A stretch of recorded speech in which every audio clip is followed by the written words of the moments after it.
मध्य प्रदेश विधानसभा चुनाव 2023 प्रदेश के महत्वपूर्ण मालवा अंचल की 66 सीटों को जीतने के लिए बीजेपी ने अपना सबसे बड़ा दांव खेल दिया है। मालवा अंचल का केंद्र यानी इंदौर 1 से बीजेपी ने अपने महासचिव कैलाश विजयवर्गीय को टिकट देकर पूरा माहौल अपने पक्ष में कर लिया है। कैलाश विजयवर्गीय के मैदान में उतरने के बाद इंदौर की सभी 9 विधानसभा सीटों पर बीजेपी के जीतने की संभावना बढ़ गई है।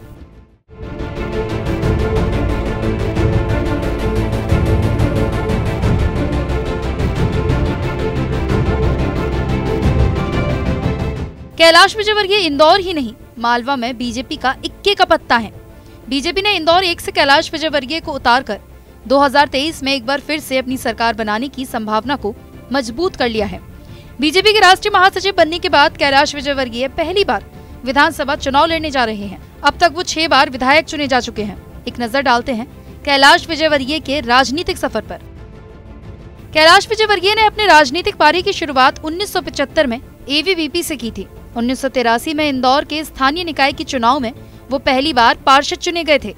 1990 के विधानसभा चुनाव में पहली बार बीजेपी ने उन्हें विधानसभा का टिकट इंदौर 4 से दिया था और पहली बार ही कैलाश विजयवर्गीय ने जीत हासिल की थी। उसके बाद 1993, 98 और 2003 के विधानसभा चुनाव में वो इंदौर 2 से विधायक चुने गए थे। 2000 में वो पहली बार इंदौर नगर निगम के मेयर चुने गए। 2008 और 2013 में कैलाश विजयवर्गीय ने मऊ विधानसभा सीट से चुनाव लड़ा और दोनों बार ही चुनकर विधानसभा पहुंचे थे। 2018 का विधानसभा चुनाव लड़ने से कैलाश विजयवर्गीय ने मना कर दिया और अपने बेटे आकाश को इंदौर 3 विधानसभा सीट से बीजेपी का टिकट दिलाकर विधायक बनवाया। कैलाश विजयवर्गीय लगातार 12 साल तक मंत्री रहे। 2003 में सबसे पहले उमा भारती, फिर बाबूलाल गौर, शिवराज सिंह चौहान के नेतृत्व वाली सरकार में कैबिनेट मंत्री रह चुके हैं। 2015 में कैलाश विजयवर्गीय केंद्रीय राजनीति में सक्रिय हो गए। वो लगातार 4 बार बीजेपी के राष्ट्रीय महामंत्री बनाए गए।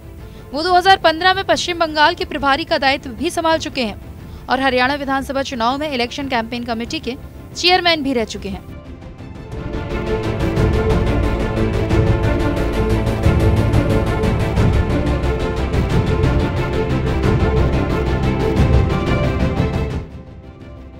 कैलाश विजयवर्गीय को सत्ता और संगठन का अच्छा अनुभव है। मालवा में संकट में फंसी बीजेपी को कैलाश विजयवर्गीय के सहारे मालवा की अधिकतर सीटें जीतने की उम्मीद है। कैलाश विजयवर्गीय को इंदौर 1 से टिकट देकर बीजेपी ने एक तीर से 2 निशाने साधे हैं। पहला, कैलाश विजयवर्गीय को पूरे इंदौर संभाग में ही बीजेपी के प्रचार की कामना रहेगी। इंदौर में रहने से इंदौर की दूसरी सीटों पर उनका प्रभाव पड़ेगा।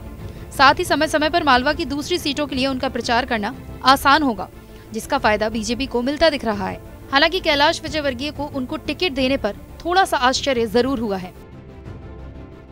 काम मेरा है क्योंकि मैं खुद एक छोटा सा कार्यकर्ता रहा हूं, तो कार्यकर्ता क्या चाहता है ये मुझे मालूम है। कार्यकर्ता चाहता है मान और सम्मान। इसकी ये रखने की जवाबदारी मेरी, ये आपको मैं वादा करता हूं। तो मैं आपके चरणों में फिर से एक बार प्रणाम करता हूं। मुझे मालूम है, मैं सच कह रहा हूं, मैं गणेश जी की तरफ हाथ करके कह रहा हूं, पार्टी ने टिकट जरूर दे दिया मुझे, पर अंदर से खुश नहीं हूं। सच कह रहा हूं, इसलिए कि मेरी लड़ने की इच्छा ही नहीं थी। 1% भी इच्छा नहीं थी। एक माइंडसेट होता है ना लड़ने का। अपने को तो जाना भाषण, अब बड़े नेता हो गए, अब हाथ जोड़ने का जाएंगे तो भाषण देना और निकल जाना, भाषण देना और निकल जाना, ये सोचा था हमने। तो हमने तो प्लान ये बनाया था कि रोज 8 सभा करनी है, 5 हेलीकॉप्टर से और 3 कार से। इस प्रकार रोज 8 सभा करनी है इस पूरे चुनाव में, और ये सब प्लान भी बन गया था। पर आप जो सोचते वो होता क्या, भगवान की जो इच्छा होती है वही होता है। इंदौर 1 विधानसभा सीट से कैलाश विजयवर्गीय के मैदान में उतरने के बाद इस सीट में उनका मुकाबला कांग्रेस से मौजूदा विधायक संजय शुक्ला से होगा। अब पूरे प्रदेश में ये चर्चा जोरों पर है, क्या संजय शुक्ला को टक्कर दे पाएंगे कैलाश विजयवर्गीय? कैलाश विजयवर्गीय का प्लस पॉइंट ये है कि वो कभी चुनाव नहीं हारे। वो दूसरी तरफ उनका नेगेटिव पॉइंट ये है कि वो हर नई विधानसभा सीट से चुनाव लड़ते आए हैं। संजय शुक्ला की बात की जाए तो 2018 के विधानसभा चुनाव में इंदौर 1 से जीतकर पहली बार विधायक चुने गए थे। संजय शुक्ला ने 2018 के विधानसभा चुनाव में बीजेपी नेता सुदर्शन गुप्ता को 8,163 वोटों से हराया था। संजय शुक्ला की इंदौर शहर में लोगों के बीच अच्छी छवि बनी हुई है। वहीं इंदौर 1 विधानसभा सीट पर लगभग 3,48,000 मतदाता हैं, जिनमें से लगभग 1,79,000 पुरुष मतदाता, तो वहीं महिला मतदाताओं की संख्या लगभग 1,69,000 है। इंदौर 1 विधानसभा सीट पर कांटे का मुकाबला होगा। इस सीट पर हार जीत का अंतर भी करीब से रहने की उम्मीद है। एक तरफ जहां कांग्रेस के उम्मीदवार संजय शुक्ला का पिछले 10 साल का जनसंपर्क काम आने वाला है, तो वहीं दूसरी तरफ कैलाश विजयवर्गीय का संगठन और पिछले कई चुनाव का अनुभव काम आएगा। अब कौन किस पर भारी पड़ेगी, ये तो विधानसभा चुनाव का रिजल्ट बताएगा। लेकिन बीजेपी ने इंदौर 1 से कैलाश विजयवर्गीय को उतारकर शहर के चुनावी माहौल को जरूर गरमा दिया है।